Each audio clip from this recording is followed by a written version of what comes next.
രാജ്ഭവനിൽ ഭാരതമാതാവിന്റെ ചിത്രം വച്ചതിനോടുള്ള കൃഷിമന്ത്രിയുടെ പ്രതികരണത്തിൽ ശക്തമായ വിമർശനമാണ് ബി.ജെ.പി. നേതാക്കൾ ഉയർത്തിയത്. ചൈനയുമായുള്ള യുദ്ധത്തിൽ ചൈനയെ പിന്തുണച്ചവരാണ് CPI-ക്കാരെന്നും അതേ നിലപാട് തന്നെയാണോ ഇപ്പോഴും തുടരുന്നതെന്നും വി. മുരളീധരൻ ഡൽഹിയിൽ ചോദിച്ചു. CPI എന്തിനാണ് ഭാരതാംബയെ എതിർക്കുന്നതെന്ന് മനസ്സിലാകുന്നില്ലെന്നായിരുന്നു മുൻ കേന്ദ്രമന്ത്രി കൂടിയായ വി. മുരളീധരന്റെ വാക്കുകൾ. ഭാരതത്തോടുള്ള CPIയുടെ കൂറും അദ്ദേഹം ചോദ്യം ചെയ്തു. ഈ ഭാരതാംബയുടെ മുന്നിൽ നിലവിളക്ക് കൊളുത്തുന്നതിന് CPI-ക്കാർക്ക് എന്താ പ്രശ്നം എന്ന് എനിക്കറിയില്ല. കാരണം അവരിപ്പോഴും പാകിസ്ഥാനെ അനുകൂലിക്കുന്ന സമീപനം തന്നെ തുടരുന്നതാണോ എന്ന് എനിക്കറിയില്ല. ഭാരതാംബ RSSന്റെ ഭാരതാംബയും CPIയുടെ ഭാരതാംബയും അങ്ങനെയാണ്. CPIയുടെ ഒരു ഭാരതാംബ വെച്ചാൽ മതി. അതെങ്ങനെയാണ് ഭാരതാംബ എന്ന് എനിക്കറിയില്ല. കാരണം CPI-ക്കാർക്ക് അവർക്ക് അവരുടെ നിലപാട് എന്താണെന്ന് അവരിപ്പോഴും വ്യക്തമല്ല. കാരണം 62-ൽ അവർ ചൈനീസ് യുദ്ധം നടന്നപ്പോൾ, ചൈനയെ ആക്രമിച്ചപ്പോൾ ചൈനയെ പിന്തുണച്ച ആൾക്കാരാണ് അവർ. ഇപ്പോഴും അതിൻ്റെ അവശിഷ്ടങ്ങൾ അവരുടെ മനസ്സിൽ നിന്ന് പോയിട്ടില്ല. ദേശാഭിമാനവും ദേശഭക്തിയും ജ്വലിപ്പിക്കുന്നതാണ് ഭാരത് മാതാ സങ്കല്പമെന്ന് BJP മുൻ സംസ്ഥാന അധ്യക്ഷൻ കുമ്മനം രാജശേഖരൻ തൃശൂരിൽ പ്രതികരിച്ചു. ഭാരതാംബയുടെ ചിത്രം വെച്ചായിരുന്നു വാർത്താ സമ്മേളനം. നാടിനെ അമ്മയായി കാണുന്ന സങ്കല്പമാണ് ഭാരതത്തിൻ്റേത്. ഇതിനെ നിന്ദിക്കുകയാണ് സർക്കാരും മന്ത്രി P. പ്രസാദും ചെയ്തതെന്നും കുമ്മനം രാജശേഖരൻ വിമർശിച്ചു. ഭാരത് മാതാ സങ്കല്പം അതൊരു പുതിയ കണ്ടുപിടുത്തമൊന്നുമല്ല. വർഷക്കാലമായി ഈ ഭാരതത്തിലെ ജനങ്ങൾ സ്വന്തം നാടിനെ അമ്മയായി കഴിഞ്ഞിട്ടുണ്ട്.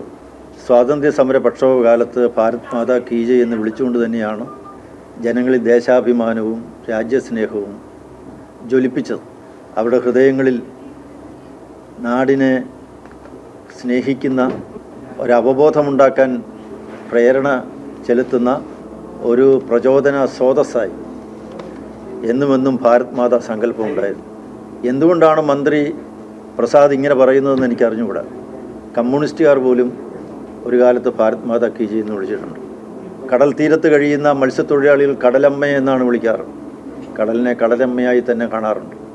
അങ്ങനെ ഭാരതത്തിൽ അമ്മ എന്ന സങ്കല്പം വളരെ ദീർഘനാളുകളോളമായിട്ട് നമ്മുടെ സംസ്കാരത്തിൻ്റെ ഭാഗം തന്നെയാണ്. അതുകൊണ്ട് ഭാരതാംബയുടെ ചിത്രം ഉണ്ടാകുന്നത് ഒരിക്കലും ഒരു മതചിഹ്നമായി കണ്ട് അത് ബഹിഷ്കരിക്കേണ്ട യാതൊരു ആവശ്യമില്ല. രാജ്ഭവനിലെ പരിസ്ഥിതി പരിപാടി ബഹിഷ്കരണത്തിലൂടെ ഭാരതാംബയെ RSSന് വിട്ടുനൽകുകയല്ലേ മന്ത്രി ചെയ്തതെന്നായിരുന്നു കേന്ദ്രമന്ത്രി സുരേഷ് ഗോപിയുടെ വാക്കുകൾ. ഭാരതാംബയെ വിട്ടുകൊടുക്കുകയല്ലേ? അങ്ങനെയാണെങ്കിൽ അംഗീകരിച്ചു കൊടുക്കുകയല്ലേ? നല്ല കാര്യമല്ലേ? അല്ലേ? ഞാൻ ആരെയും വിമർശിക്കാൻ വേണ്ടി വന്നതാണ്. അതവർക്ക് അവരുടെ സൗകര്യമാണ്, അവരുടെ നിശ്ചയമാണ്. ആ നിശ്ചയത്തിന് എന്തെങ്കിലും പശ്ചാത്തലമുണ്ടാവും. ഭാരതാംബ ദേശീയതയുടെ ചിഹ്നമാണെന്ന് BJP ദേശീയ നിർവാഹക സമിതി അംഗം PK കൃഷ്ണദാസ് ഓർമ്മിപ്പിച്ചു.